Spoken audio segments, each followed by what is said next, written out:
I was just starting to wonder when we'd get new Counterparts next, and then... Sir, another Counterparts EP has hit Spotify. America is under attack.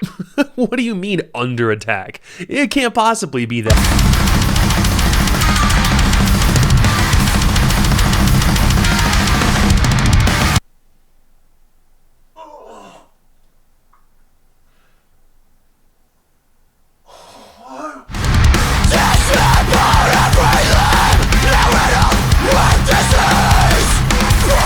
It's entirely coincidental that one of the best bands in the genre drops their angriest project to date 2 days after I and many others started having a really shitty week, but it's a coincidence I wholly appreciate. There wasn't even the stereotypical, "we're writing our heaviest music ever" tweet. It just showed up out of the blue at 8 a.m. on a random Thursday. Not a soul knew anything about it, and it might be my EP of the year. And it would have been one thing if it was just 6 songs of what Counterparts usually sells. Like, I would have been pretty happy with that. But this is Counterparts going to war. And considering everything that's in their back catalog at this point, I hope it's clear exactly how devastating Heaven Let Them Die is compared to everything else.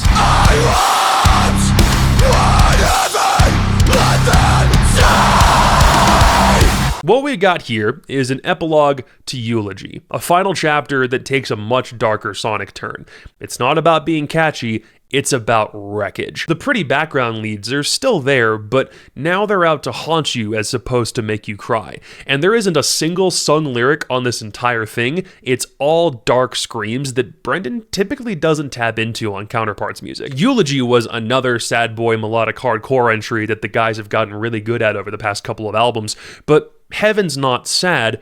It's so angry it feels like it's almost actively falling apart. And that honestly makes it a really interesting twist, where songs are still very distinctively Counterparts, just more aggressive. We're not getting out of the traditional drop D or C tunings that we're used to. Like, we're not down tuning like most heavy bands might. We're just sacrificing the melodic leads for more panic chords, or taking out the singing for more damaging screams. You're never questioning whether it's still Counterparts, you're just watching it turn into something more catastrophic than it's ever been. I still heard some things in here that sounded like Unwavering Vow, but now it's been distorted and bastardized into a more resentful, melancholic beatdown for 6 tracks straight, and it's insane. And yeah, it's harder sonically, but that just gives Brendan the canvas he needs to go harder lyrically. And it's still about his cats. Because what the fuck else would it be about? The last album was all about grieving for things that were still in Brendan's life that he was afraid of losing, hence the album name. And now it's all about grieving for things that are actually gone. And it makes a lot more sense that the EP is way heavier. Dreading loss is one thing, but actually experiencing loss hits 1,000 times harder. To the sky I prayed, for flesh not yet decayed, I wept when heaven let them die.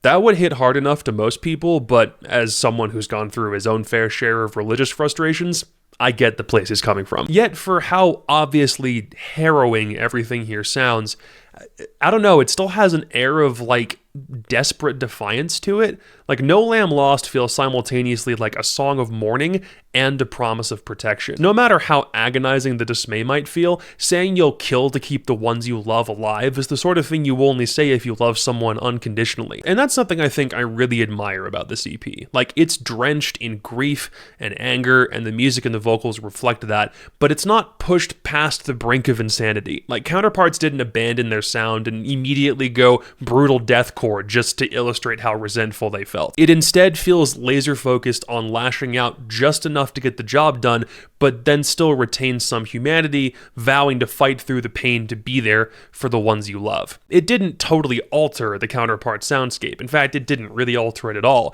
So much so as go one level deeper than most people I've ever heard before. And I think it's sick. I know why this sounds like End, Brendan's vocals, the heavy riffs, Will Putney on production, but to me this is just new Counterparts. Maybe there's been a song or two on albums past that have sounded like this, but this is just 17 minutes of straight carnage that it sounds like the band wanted to add to their discography after years of perfecting their specific brand of metalcore. It's the closing of the Eulogy chapter, but it sounds like it could also be the start of a deeper dive into this kind of sound. Like you do an EP's worth of stuff in this style to prepare for a full album of it later down the road. And it's interesting that the band also called it the most authentic representation of this band to date.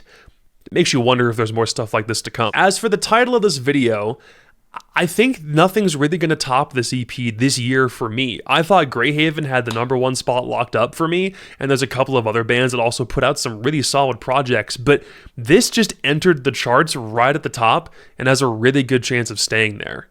Way to shove this thing in right at the very end of the year, fellas. And again, of all the weeks that we could have used some angry music, thank God it was this one. Or actually, don't thank God, because I think this entire EP is about not thanking God. I'm going to rewrite that.